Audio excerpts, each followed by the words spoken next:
E aí, torcedor do Verdão, beleza? Mais um vídeo aqui no canal JP Palmeiras para trazer as últimas informações.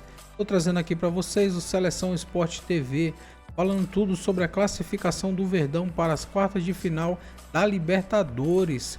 Palmeiras vai enfrentar o River Plate, adversário aí muito difícil e tem muita tradição, né, na Libertadores, galera.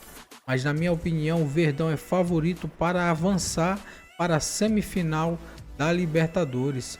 Fica aí até o final do vídeo, não se esqueça de deixar aquele like, beleza? Essa é a 13ª vez, como está mostrando aqui o nosso telaço, que o Palmeiras chega nas quartas. Ontem usou o jogo para testar algumas coisas novas e tal, vinha com 4-0. O Abel não botou time alternativo, mas mostrou ali que tem algumas ideias ainda que ele está querendo ver na prática. E eu tô falando do Richard Rios. Essa é uma lacuna. É uma lacuna. Gigantesca. Então, discorra. Não, é muito difícil suprir um jogador como o Richard Rios, porque ele é um jogador que nesse futebol moderno de hoje, 3 meias, ele consegue ocupar muito espaço no campo. Ele é um jogador que tem vigor físico para ocupar muito espaço no campo, mas ele também tem a qualidade técnica de participar da criação das jogadas. São jogadores raros de se encontrar no mercado. É difícil você encontrar um jogador assim. É um jogador que se ausentava muito pouco, ele lesionava muito pouco. Isso é outro ponto muito importante. E estava sempre jogando e tendo uma energia enorme que é o Palmeiras Way, que é esse jogo de energia, marcação, retomada de posse e jogada vertical. Para encaixar nesse jogo do Abel tem que ter isso. O desarme tem que funcionar. E o Richard Rios era muito importante nisso. Só que ele também tinha técnica para pisar na área com qualidade, para articular pelo lado direito do campo e o jogo fluía por ali. Mesmo nos momentos ruins do Botafogo, quando o Botafogo dava essa oscilada. É difícil você encontrar no mercado um jogador para substituir com essas características. Mas para mim também, Jéssica, eu acho que eu concordo, assino embaixo que você falou, para mim, achar um cara com as características do Richard Rios é muito difícil. O Evangelista é um jogador que tem qualidade para isso, ele se dedica. Ele é leve, ele ataca os espaços também. Eu acho que ele se aproxima na característica, mas é abaixo em qualidade. Exatamente, é perfeito, Pedro. E para mim, mas o que mais faz falta no Palmeiras ainda é um jogador de qualidade no meio campo, um jogador que pode dar um controle de jogo. O Palmeiras é um time que vai e volta toda hora. Esse que está falando, a intensidade. Esse whey dele é intensidade, vai e volta toda hora. E em certos momentos você precisa dar uma acalmada, você precisa rodar essa bola de um lado para o outro, você precisa de um passe, você precisa de uma jogada de qualidade, né? Um jogador diferente, um talento diferente. E o Palmeiras tem dificuldade para achar. O Veiga já tem um tempo que não recupera seu futebol, e também não era uma característica dele, de ser esse jogador cerebral. Mas né, ele está abaixo, né? Tá abaixo do tempo. Os três meias que o Palmeiras tem de característica de meia, né? Não são exatamente meias, camisa de 10, mas são meio campistas ali de criação de articulação. Né? O Veiga, o Felipe Anderson, o Maurício tem estado um pouco melhor, mas ainda assim, os três estão jogando abaixo. Bem abaixo. Então, assim, quando o Abel busca uma alternativa jogando o Vitor Roque junto com o Flaco, é exatamente porque ele está perdendo em termos de volume ofensivo, porque os meias dele não estão conseguindo construir. Então, ontem, a tentativa que ele fez, jogando com o Flaco, eu achei até interessante, assim, primeiro tendo o garoto Alan jogando um pouco mais recuado, que é um jogador que, assim, atuou já em várias funções, pela esquerda, pela direita, um pouco mais avançado, então, para dar um pouco mais de qualidade nessa saída do time. E esse trio de ataque, com o Vitor Roque, com o Flaco e o Maurício, onde o Maurício, ora, jogava centralizado, o Flaco fazia dupla de ataque com o Vitor Roque, ora o Flaco recuava para a linha do Maurício, na linha dos meias, o Vitor Roque fazia essa função mais à frente, às vezes o Flaco alterava com o Vitor Roque, então, assim, causava uma certa dificuldade no encaixe da marcação. Assim, são alternativas que o Abel vai tentando encontrar, até porque os três jogadores que foram contratados, como a gente disse, né? Na verdade, o Maurício e o Felipe Anderson não conseguiram vingar, o Veiga está numa fase muito abaixo, e o cara que foi contratado para ser, talvez, a referência técnica desse time, que é o Paulinho, ele não vai ter nessa temporada. Então, assim, são alternativas que o Abel vai tentando encontrar, mas, assim, a questão do Richard Rios é muito difícil, cara, é muito difícil porque é o que os italianos chamam de todo campista, né? Ele é um jogador que joga em praticamente todas as áreas do campo. Ele é um meio campista alto, forte, de velocidade, que desarma, que ocupa espaço, que constrói, que pisa na área, que finaliza. Cara, é muito completo. Um cara desse, para você achar, é muito difícil. Vou botar de novo, enquanto você falava, o campinho apareceu na tela. Vamos colocar de novo, porque a suspeita de muita gente ontem era de que o Abel, como já tem 4-0, em uma oportunidade em 23 contra o Bolívar, com esse mesmo placar, Ele foi com o time todo alternativo, em 23. Me surpreendeu a escalação. Eu também. Achei que a gente ia ver mais testes. Positivo ou negativo? Não é nem positiva nem negativa. Me surpreendeu porque eu achei que ele não fosse usar a quantidade de titulares. O senhor queira fazer a gentileza de ler essa escalação, que ela vai sumir da tela, que o senhor não está dando a menor atenção. O Everton no gol, Gustavo Gomes, Murilo e Micael, Giai, Emiliano Martinez, o Alan com Felipe Anderson, o Maurício, quem foi que falou do Maurício? Foi o Paulo Nunes que falou do Maurício? Você tem achado que não está no gás ainda? Não, eu acho que ele não está entregando aquilo que ele pode entregar. Mas ele não é esse 10 articulador. Eu ia falar assim. O que ele pode entregar, Jéssica? Eu tô contigo nessa aí. Não, ele é um jogador que ele não é de lado. Ele é um meio atacante. Ele é um meio das antigas, ele é um segundo, então. Os melhores momentos da carreira dele foram no Cruzeiro e no Inter, ele sendo um meia pela direita que vinha para dentro. Eu acho que falta essa... Eu concordo com o Paulo. Falta esse jogador de qualidade. E é outra peça dificílima de encontrar no mercado, tá? Mas, assim, eu gosto dessa experimentação de ter o Flaco com o Vitor Roque. Já deu certo e pode continuar dando certo. E acho que o fato do Abel repetir a escalação é pensando nisso, para dar entrosamento para esses jogadores. Acho que era isso que ele estava tentando. Vamos repetir a escalação para ver se eles começam a se encaixar. Só que não funcionou muito. E eu acho que esse 10 de qualidade que falta para articular, para pensar um pouquinho fora da caixa, para segurar um pouco a bola, quando o adversário está com as linhas baixas, especialmente quando o adversário está com as linhas baixas, de fazer uma jogada sair dali da genialidade, entendeu? Da onde não está previsível o passe, de conseguir colocar no espaço quando o Flaco se desloca junto com o Vitor Roque. O interessante de ter dois atacantes jogando juntos, que atacam o espaço, é ter um 10 que pifa esses jogadores. Exatamente. É isso que faz esse jogo funcionar. E tem faltado esse cara. Jéssica, e assim, se você for analisar isso e bate tudo que você está falando, o Palmeiras tem muita dificuldade quando joga em casa. As maiores dificuldades do Palmeiras é quando os times estão lá atrás, baixam as linhas, e aí começa a fazer muito cruzamento. E o Palmeiras ontem fez uma maneira de jogar que ele já fez algumas vezes, só que aí ele usou Felipe Anderson como ala do lado esquerdo e o Giai. O Giai não ataca. O Giai é um terceiro zagueiro que trabalha por dentro. O Felipe Anderson, normalmente, como ele é um destro, ele vai trazer para dentro. Então, o Palmeiras no jogo não teve bolas de profundidade. Ele não conseguia sair. E aí a dificuldade do Palmeiras foi essa. Né? Além dele não ter jogada por dentro, que não tem esse 10, não tem esse meia, tinha pouquíssimos cruzamentos. Aí é a dificuldade para você criar dentro. Agora, essa questão da dificuldade na produção ofensiva do Palmeiras não é algo novo. Não é um assunto de debate novo. Se a gente for lembrar, no início da temporada do ano passado, ali, mais ou menos nesse mesmo período do ano, julho, ali, virada de julho para agosto, o que se falava era de um Palmeiras que tinha dificuldade para construir e que o jogo todo era baseado e concentrado no Estevão. Então, assim, o Estevão carregava ofensivamente o time nas costas, era bola no Estevão, o Estevão resolvia. Que é um garoto que é exatamente esse camisa 10, que é o diferenciado. Que hoje o Palmeiras em campo não tem esse cara agora. O Abel vai ter que encontrar alternativas, porque está chegando no momento, na reta mais decisiva da temporada. E ele tem nas costas um passivo de uma eliminação em mata-mata para o Corinthians. E vai ter um confronto... A gente já discutiu bastante, desculpa, Pedro, acabei te cortando no final, mas acho que a gente já conversou muito que no Brasil falta esse 10, né? Pifa que dá esse passe.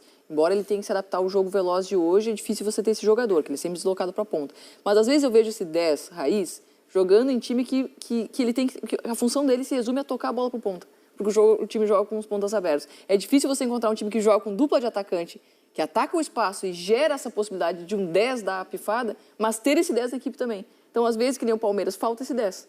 Em outras equipes, às vezes, tem esse 10, que é o cara da visão de jogo, capaz de dar o passe. E não tem os dois atacantes. Não tem os dois atacantes jogando juntos. Né? Então, é difícil, às vezes, você encaixar o time dessa maneira. Eu gostei desse teste no jogo de ida, a gente não precisa nem falar, né, do Flaco Lopes jogando com o Vitor Roque, a goleada vem dali. Aliás, queria falar mais sobre Flaco Lopes, que é o único jogador atuando no Brasil argentino, aparecendo na lista. E olha que a lista é grandona, hein, na pré-convocação argentina. Maior que a nossa? Rapaz, tem gente... Tu apareceu, né? Tu já olhou? Eu olhei, então, na penúltima estava. Essa eu não... Avisa o pessoal da escala. Avisa o pessoal da escala. Eu já contei 233 nomes. O Flaco Lopes aparece na lista argentina e deu um show no primeiro jogo. O primeiro jogo jogou muito. Jogou muito. E foi o primeiro teste, né? Foi a primeira vez que a gente viu os dois juntos desde o começo da partida. Eu só acho assim, eu acho que tem que ser usado mesmo, tem que ser treinado. Ele tem que tentar uma alternativa, que já que as outras, que até que o Pedro trouxe aqui, não deram tão certo. Mas eu ainda não vejo os dois jogando assim... no Campeonato Brasileiro, num jogo importante. Eu acho que vai ser o time titular. Eu acho que vai ser a dupla de ataque titular. Pois é, mas é por falta de opção. Foi o que eu falei. Ele não tem o meia que faça com que o time tenha esse volume ofensivo. Então, se ele não tem o meia, ele tem dois centroavantes. Embora o Flaco seja um jogador alto, Mas é um jogador de movimentação. E o Vitor Roque, então, o Vitor Roque não é um centroavante. O Vitor Roque é muito mais segundo atacante do que centroavante. Então, assim, ele também, na minha opinião, ele é potencializado quando ele tem uma dupla de ataque para jogar ali junto com ele. Essa formação foi utilizada primeiro como equipe titular começando o jogo, no jogo de ida contra o Universitário, mas foi a formação que mudou o segundo tempo do jogo contra o Ceará, que foi quando o time virou o resultado e justamente com um gol de cada um. Eu tenho gostado, e assim, o Palmeiras tem pela frente o Sport e o Corinthians. Corinthians que o Palmeiras ganhou no primeiro turno do Campeonato Brasileiro. É que a questão do campeonato, e depois teve teve o Paulista, né? Campeonato Paulista, exatamente, a Copa do Brasil na sequência. Você esquece tudo, né? Os dois confrontos mais importantes, o Corinthians acabou saindo vencedor. E é um jogo em que o Palmeiras vai ter que entrar, imagina, se o Palmeiras perde de novo pro Corinthians. Coisa que não aconteceu no Campeonato Brasileiro, é isso que eu tô falando, tem uma energia diferente. Mas esse confronto contra o Palmeiras, contra o Corinthians, se eu não me engano, vai vir no intervalo da Copa do Brasil, não vai? Dia 31 de depois agosto. da Copa do Brasil. É possível até que o Corinthians não vá com força máxima pro Clássico. É possível. Que eu não sei não, independente. É que depende se o Corinthians vai... vai. Então, mas é que depende, por exemplo, se o Corinthians vai estar ali flertando com zona de rebaixamento, se o Corinthians tiver uma gordura, conseguido construir uma gordura para o Campeonato Brasileiro, é possível que o Corinthians entre em campo sem a força máxima. Mas o Corinthians tem depende do jogo de ida. Não, depende. Se conseguir, de repente, os 2 jogos que vai ter até lá, consegue vencer os 2 jogos, vai ter um confronto decisivo contra o Vasco agora. No domingo. Consegue vencer o Vasco São Januário, já vai chegar para esse duelo um pouco mais acima. Até porque a Copa do Brasil se tornou a chance de título para o Corinthians na temporada. Tens um ponto, mas é um clássico. Sim, claro. Ainda mais nessa situação. Eu acho complicado. Claro, mas assim, tem um clássico, mas foi o que a gente falou aqui, tem um clássico. Só que assim, dos 2 confrontos mais importantes da temporada, o Corinthians bateu as 2 no Palmeiras. Então assim, pro torcedor, se perder esse jogo... Beleza, claro, se toma uma varinha de 4, 5 do Palmeiras, aí não passa batido. Mas pro torcedor do Corinthians, se for uma derrota pro Palmeiras, ali dentro do normal, ali, 1-0 da vida, cara, o Corinthians bateu as 2 vezes que teve na temporada. O problema é arriscar, ganhou título. Então, mas por isso que eu tô falando. Botar o time alternativo e isso que eu tô falando com relação a conseguir uma gordura para lá. Sim. Se perde pro Vasco, perde outro jogo e entra ali 1 ponto à frente da zona do rebaixamento, aí não tem o que você negociar. Mas se entra com uma gordurinha ali de 4 pontos para a zona do rebaixamento, tendo 2 confrontos importantes de mata-mata da Copa do Brasil, aí dá para fazer. E ele tem outra situação no Corinthians, é que ele está com os seus melhores jogadores, né? Os jogadores machucados? Todos fora. Todos fora. Mas voltando aqui para o jogo de ontem, eu já entendi. Existe uma carência de 10 e essa função não é suprida pelo Maurício, que nunca apresentou essas características. E um outro jogador que seria importantíssimo, que é Felipe Anderson, né? O fato dele não estar jogando bem impacta nesse ataque. Independente se ele não tem a característica desse 10 que a gente está falando. Se ele estivesse atuando bem, já melhoraria bastante, consideravelmente, a questão da criação do Palmeiras, ainda que não fosse essa dinâmica do 10 pifador. E sem isso, Jéssica, e ainda complementando o que você está dizendo, e aí o treinador bota ele numa posição que, além dele não estar bem tecnicamente, atrapalha demais, dificulta demais. Então, assim, você vai perdendo, ele já não está com confiança. O torcedor do Palmeiras, quando ele pega na bola, você escuta aqueles burburinhos. Porque ele está pela esquerda? Exatamente, é como ele jogou ontem de ala. Então, assim, aí ele vai perdendo mais confiança, porque ele não joga bem. O torcedor já fica lembrando dele desse último jogo. Porque, às vezes, a gente pensa assim, mas ele teve oportunidades lá, depois não foi tão bem, e agora tem outra oportunidade aqui. Só que essa oportunidade aqui faz com que ele vai perdendo mais a confiança, mais como ele joga de meio avançado, é aquele passe mais difícil, é uma jogada mais elaborada, e aí o cara não vai tentando, que é a qualidade dele. Então, assim, cada vez mais você vai perdendo o atleta. Cada vez mais que você utiliza ele num lado de campo, onde ele tenha todas as possibilidades de não jogar bem, você vai tirando ele. Só que é difícil fazer esse encaixe, porque o melhor momento do Felipe Anderson, quando ele deu uma melhorada, foi quando ele atuou pela direita, lembra? Que exato. O Estevão caiu por dentro. Ali ele teve de meia. Sim. E aí o Felipe Anderson deu uma melhorada, que é onde ele joga, né? Ele joga pelo lado direito. Então ali ele deu uma crescida de desempenho. Só que às vezes não encaixa. Ainda tinha Richard Rios ali no lado direito para fazer esse encaixe funcionar. Então, às vezes também tem uma questão defensiva a ser preservada. Mas eu tô com o Paulo, né? O jogador, ele tem que, eu acho que para o jogador render, ele tem que se sentir confortável em campo. É a premissa para um jogador atuar bem. E ele não parece que está confortável. Se você vai analisar, Jéssica, isso que você está falando, se a gente for falar assim, qual é o time do Palmeiras que vai jogar contra o River Plate? Tudo bem, vai daqui a um mês, mas se fosse hoje, se fosse semana que vem, Qual time que você acha que seria do Palmeiras? Não, eu não consigo garantir que, por exemplo, que o Felipe Anderson seria um titular para esse jogo contra o River. Seria o Facundo, seria o Maurício? Não tem, assim, primeiro que nenhum deles está respondendo. Então, assim, até lá, você tem 3, 4 jogos. Tem um jogador, que o próprio Facundo. O Facundo entrou no time, teve uma sequência ali de 3, 4 bons jogos e virou titular. Depois caiu de novo de rendimento e já perdeu espaço no time. Então, assim, quando você não tem... E eu acho que talvez essa seja a maior dificuldade do Abel, porque é um cenário diferente do que ele teve nos últimos anos. Embora ele seja um treinador que troque bastante o elenco, mas hoje é muito difícil da gente olhar para o time do Palmeiras e olhar isso que o Paulinho falou. Para um jogo decisivo, quem vão ser os 11? Você tem ali algumas posições. Você tem o Everton, você tem o Piquerez, você tem o Gomes, o Murilo, se estiver bem. E ali do meio para frente, você já começa, principalmente do meio para frente, você começa a ter dificuldade para poder cravar. Quem é que, o quarteto de ataque? Quem é esse time que eu confio? É difícil. O torcedor confia. Mas também, deixa eu te falar, do outro lado tá um River que não chega a estar muito inspirado, não. Não chega a estar muito inspirado. Mas era o que a gente estava conversando aqui antes do programa. A gente teve em 2023 um Boca Juniors horrível, que sem ganhar de ninguém chegou numa final de Libertadores eliminando o próprio Palmeiras. Então, assim... É verdade. Cara, não mas tem... no jogo marcado também pela teimosia do Abel, sério, não queria o Hendrick, não queria... Mas, cara, assim... beleza. Mas essas coisas acontecem. Acontece, beleza. Falando em jogo de mata-mata, a vaga já estava garantida praticamente, né? O Palmeiras vinha com um 4-0, então o Abel celebrou muito a classificação, mas ele lembrou em coletiva que nos últimos 7 jogos decididos em casa, o Palmeiras só empatou na Libertadores. Vamos ouvir. Ainda não perdemos nesta competição. Para tu veres o quão difícil é chegar, o atual campeão foi eliminado nas oitavas. E, portanto, eu agarro mais coisas positivas, eu sou positivo aqui e agora. O passado, tu já viste que ninguém quer saber do passado, certo? Portanto, as pessoas querem saber é do aqui e do agora. E o aqui e o agora foi que fizemos hoje um jogo esforçado. E os nossos jogadores sabem que podemos fazer mais e melhor.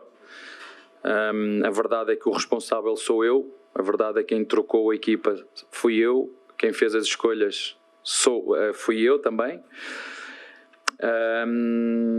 Mas também é verdade que na Libertadores, nestes últimos 4, 5 anos, as coisas têm sido muito bem feitas, uma primeira fase imaculada. Entramos agora nas oitavas de final, como te disse, super difícil. Vocês viram os jogos primeira mão super difíceis, os jogos da segunda mão alguns acabarem em penaltis, quão difíceis são. Portanto, a próxima fase será também difícil. Primeiro jogo lá, segundo jogo aqui. Vamos continuar a fazer o que sempre fazemos. Mais uma vez, ou 13ª vez, eu acho que o Palmeiras chega nas quartas de final. Portanto, novo jogo, nova história, adversário diferente. E estamos aí, é o que te posso dizer. Não venceu em casa, mas tinha um impacto praticamente zero desses empates, né? Porque venceu todos os 6 jogos da fase de grupos e garantiu dessa maneira a melhor campanha geral da competição, o que significa que vai decidir em casa até a final, se chegar lá, né? Enquanto estiver participando, decide em casa. Ontem foi o primeiro jogo nessa edição que o Palmeiras não venceu. 21 gols marcados e 4 sofridos em 8 partidas, ou seja, em 8 jogos, 7 vitórias, 1 empate, 91,6% de aproveitamento tem o Palmeiras do Abel nessa edição de Libertadores, Sim, Jéssica. Mesmo com alguns problemas ofensivos que a gente citou, o Palmeiras nunca é apático em campo, né? É uma equipe sempre muito competitiva, defensivamente sempre muito bem preparada, um sistema defensivo muito bem posicionado, muito bem preparado, entrosado. Então, por mais que o ataque não funcione da maneira ou não faça um jogo vistoso como se espera sempre do Palmeiras, é um time que compete demais. É um time que sabe que numa Libertadores tem que competir. Então, esse é o primeiro passo para já equilibrar um jogo contra um adversário complicado. Imagina contra adversários que têm menos poder técnico. E um time que junta os cacos muito rápido, né? A gente citou a Libertadores de 2023, naquele episódio que foi marcou a teimosia. Foi campeão brasileiro. Palmeiras eliminado da Copa do Brasil. Desde que foi eliminado da Copa do Brasil, o Palmeiras jogou 4 jogos, venceu 3 e empatou 1. São 7 gols marcados e 1 sofrido só. 2-1 contra o Ceará no Campeonato Brasileiro, que a gente já citou aqui, né? Que o Abel termina com os dois atacantes e vira o jogo.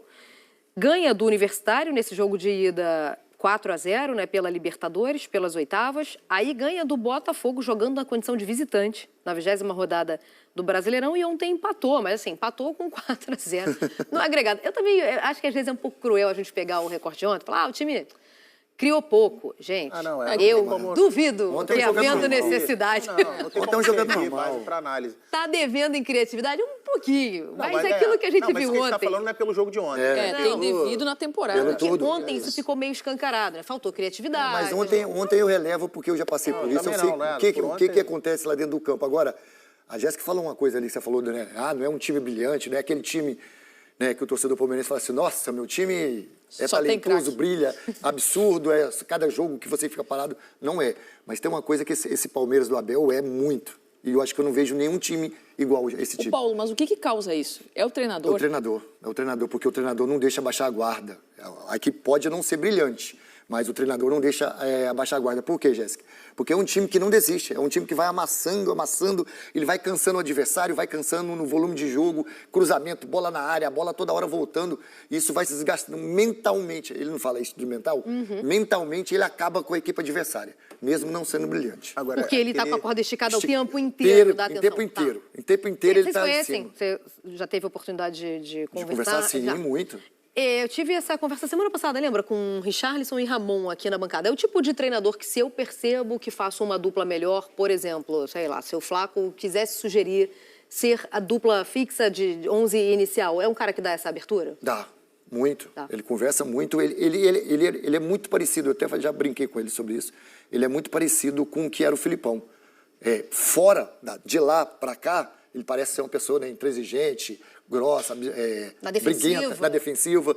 E a maioria dos treinadores, você sabe que é na defensiva com a gente, eu já estive do lado de lá, eu sei como é que é, mas ele, pessoalmente, é uma pessoa de um coração imenso. Cara de bom agrado, de bom papo, de boa conversa. Então, eu tenho certeza absoluta que dentro do campo ele escuta muito os seus jogadores. E isso é muito importante. Óbvio que você não... eu quero jogar com esse, é melhor do que... Ele que vai ver, é lógico. Mas ele vai te escutar. Mas ele dá abertura para você sugerir. Exatamente. Mas eu acho isso impressionante, sabe? Essa habilidade que o Abel tem de manter o time sempre competitivo. A gente vive trazendo aqui, o tal time trocou o treinador. É um fato novo, o time vai ter vigor físico, vai se encaixar, encontrou uma nova motivação, né? Porque está com um comandante novo. O Palmeiras está há quantos anos com o Abel? Faz isso com o treinador, né? Faz isso com o mesmo treinador. Isso é muito impressionante, isso é uma característica, sabe? Absurda de um treinador, porque você, exatamente. É você vencendo e botando esses caras com fome a toda hora, lá em cima, alto, isso tem que parabenizar o treinador. E uma gestão que não muda ele quando as coisas começam também a dar errado, né? É uma gestão que mantém o treinador como o líder hierárquico da equipe, né? E ele tem, é óbvio que a gente elogia as convicções quando elas se mostram certas, né? Porque quando eu convido, ele é teimoso, não mantém convicção. Ele é teimoso. Mas no caso do Abel, ele mantém, porque ele nunca prometeu o espetáculo, nunca teve compromisso com o espetáculo. Agora, como persegue resultado? Agora, você viu o que ele já falou várias vezes? Eu gosto do resultado, eu gosto de vencer. Você acha que o torcedor do Palmeiras está reclamando disso? Por que você acha que todo momento ele busca o torcedor do Palmeiras? Mas aí tem a ver com a identidade do Palmeiras. Exatamente. Isso não daria certo em outro time. No Flamengo. Exato, no Flamengo que tem que jogar bonito. Exato. Só para destacar que a gente está vendo ali, porque talvez passe batido, porque a gente se acostumou a ver o Palmeiras na Libertadores, mas aquilo ali é um dado incrível, de 13ª vez nas quartas de final. E outro, essa é a 10ª Libertadores consecutiva que o Palmeiras disputa. O Palmeiras disputou 25 Libertadores na história, sendo que dessas 25 Libertadores, 10 de maneira consecutiva. Então, assim, mostra a construção do time nos últimos 10 anos. Porque a gente pega exatamente de 2015 para cá, quando o Palmeiras começa esse projeto de reconstrução, que primeiro bate campeão brasileiro lá em 2016, mas desde então o Palmeiras não deixou mais de disputar a Libertadores. E desde a chegada do Abel, ganhou 2 Libertadores. No mesmo ano, inclusive. Então, assim... No mesmo ano, exatamente. Cara, mostra o que se tornou... Obviamente, o Palmeiras sempre foi um time dos maiores do futebol brasileiro, mas o que foi construído do Palmeiras dos 10 anos para cá realmente é um negócio absurdo. Tem um fato novo no Palmeiras, agora oficial, né? Porque foi apresentado, vamos botar aí, o Carlos Miguel, né? Carlos Miguel, que saiu do Brasil quando ainda era goleiro do Corinthians. Aliás, a apresentação em rede social, ela foi muito simpática. Eu gosto quando a gente usa do bom humor. Vai apagar? O cara cantou a mesma musiquinha. O que vai fazer agora? Tá na internet. E aí ele nas redes sociais, ele tá lendo lá o jornal que falava do Mundial do Palmeiras. Muito legal. Mas agora tá aí, recebendo a camisa de Leila Pereira. E é uma novidade para esse time do Abel Ferreira. Por isso é que ele falou, né? O passado já foi e tal, porque ele brincou, normal, tá? Faz parte do jogo, né, Corinthians? Né, Corinthians? Isso aí, se você for pensar Faz nisso, parte do jogo, né, Paulo? se você for pensar nisso, tem muitos jogadores aí que não podem nem ter aparecido, né? Agora, verdade. vou te falar uma coisa pra você, assim, eu acho que, não tenho certeza, que o Palmeiras fez uma grande contratação. Gostou? Eu gostei porque a gente não sabe como é que vai ser o Everton daqui no próximo ano. O contrato dele acaba, se eu não me engano, ano que vem. 2026, né? Exatamente. Então, assim, é um cara que o Everton já está com 36, 37 anos. É um goleiro selecionável. É um goleiro selecionável que está agarrando muito, voltou a agarrar muito. Deixa eu te falar, não. Mas em algum momento teve sim, tá? Ele renovou. 31 de julho de 2030. Ah, renovou? Não é? Quantos anos ele tá? Aqui, ó. Renovou 37? então, Não é isso? por esses dias, então, anteontem, Porque você tinha informação de 26? de 26, que até dezembro Vamos de 26. atualizar aqui então, peraí. Mas diga lá, enquanto mas, eu faço a minha pesquisa. mas em relação a isso, independentemente se é dia 30, se é até 30, eu acho que é um goleiro que o Lomba também já tem uma idade. O contrato, o contrato do Lomba que vai acabar. O Lomba é o que eu acho que vai acabar. É o Lomba que vai acabar. O Lomba é o que eu acho que vai acabar e provavelmente não vai ser renovado. Perfeito, exatamente. Então, chega o Carlos Miguel, mas eu acho que é um goleiro que vai ajudar e melhorar o Everton. Né? Porque quando você tem um cara dessa envergadura, desse tamanho, que é um grande goleiro, agora, ele vai ter problema. Qualquer errinho, qualquer coisinha que acontecer com ele, era isso que eu ia falar. Essa imagem vai voltar, o torcedor vai falar. Então, era isso que eu ia falar. Cantar a musiquinha, pode cantar, não tem problema. Provocar, pode provocar. Mas assim, vai ter. Isso futuramente pode te criar uma questão. Porque se ele, vamos supor, ele ganha posição, ou o Everton se machuca, ele entra num jogo, toma um frango, que pode acontecer e acontece com os melhores goleiros. Assim, a pressão vai ser maior do que se fosse um goleiro criado na base do Palmeiras. Isso aí, sem dúvidas. A questão do Carlos Miguel é que assim, ele tem um recorte, na minha visão, muito curto em alto rendimento num grande clube no futebol brasileiro. Só que esse recorte muito curto que ele tem é muito bom, que deu para ele uma projeção, inclusive, de ser contratado por um time de Premier League. Não conseguiu ter espaço lá, não conseguiu jogar lá, mas acho interessante a movimentação do Palmeiras de repatriar um jogador que há pouquíssimo tempo atrás teve ótimas atuações. Acho que assim, essa questão de ter atuado no maior rival, cantou musiquinha, não cantou musiquinha, acho que para quem é dirigente, para quem contrata, isso daí não pode E ainda mais não sendo pode Leila influenciar. Pereira, que mostrou que a relação com a torcida organizada vai até onde ela permite. Não então, é. Assim, quem tem contrato até 2030 é o próprio Carlos Miguel, que chega assinando com esse vínculo. Então, assim, a minha questão com o Carlos Miguel, eu acho que em termos de potencial, pelo que ele já mostrou num recorte curto aqui pelo Corinthians, eu acho que ele pode brigar por posição, inclusive incomodar o Everton. Exato. Agora, tem que ver se ele vai se desenvolver nesse sentido, porque a gente está falando de um goleiro que nos últimos 5 anos é top do futebol brasileiro de maneira regular.